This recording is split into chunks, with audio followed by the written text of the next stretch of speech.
Well, Vladimir Putin is pushing some buttons here in the United States. President Trump has been saying the investigators, and Attorney General William Barr has tapped a U.S. attorney from Connecticut, John Durham, to look into how the FBI investigated, begin looking into Trump and his connections to Russia's meddling in the 2016 elections. But now the man accused of directing that meddling is offering praise for Special Counsel's Robert Mueller in his report, a move certainly meant to cause more disruption. Well, Jim Acosta has more. After weeks of complaints about the Mueller report, President Trump is getting what he wanted: an investigation of the investigators who probed Trump campaign contacts with the Russians during the 2016 election. Asked about Attorney General William Barr's move to tap a federal prosecutor to launch an inquiry, the president said it wasn't something he ordered. No, I didn't ask him to do that. I didn't know it, but I think it's a great thing that he did it. And you know what?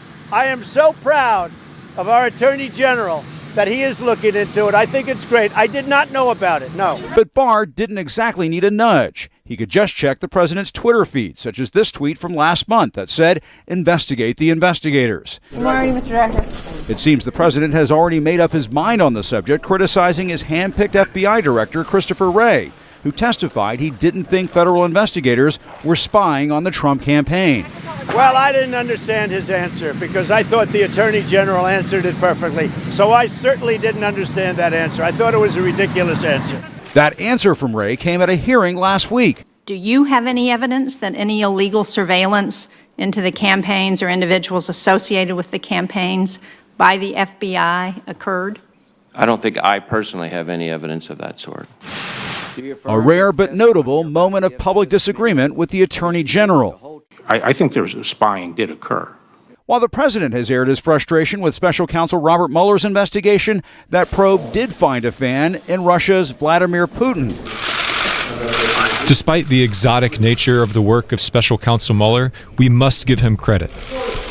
Secretary of State Mike Pompeo, who is meeting with Putin in Russia, warned the U.S. won't tolerate Moscow's meddling in 2020. Interference in American elections is unacceptable.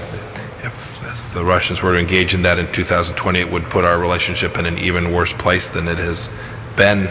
The full scale of that interference is still being revealed, as Florida's governor told reporters today voter databases in 2 of his state's counties were infiltrated by Russian operatives. For the 2016 election, 2 Florida counties experienced intrusion into the supervisor of election networks. There was no manipulation or anything, but there was voter data that was able to be gotten.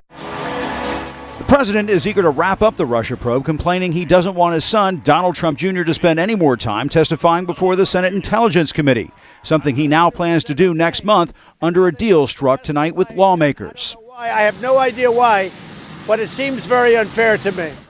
On his trade war, Mr. Trump is defending his tariffs on China, tweeting, "Our great patriot farmers will be one of the biggest beneficiaries of what is happening now," despite growing complaints that the U.S. agricultural sector is suffering. We're having a little squabble with China because we've been treated very unfairly for many, many decades, for actually a long time. The president is also rejecting reports that his administration is making plans in the event of a massive military confrontation with Iran. Now, would I do that? Absolutely. But we have not planned for that. Hopefully, we're not going to have to plan for that. And if we did that, we'd send a hell of a lot more troops than that.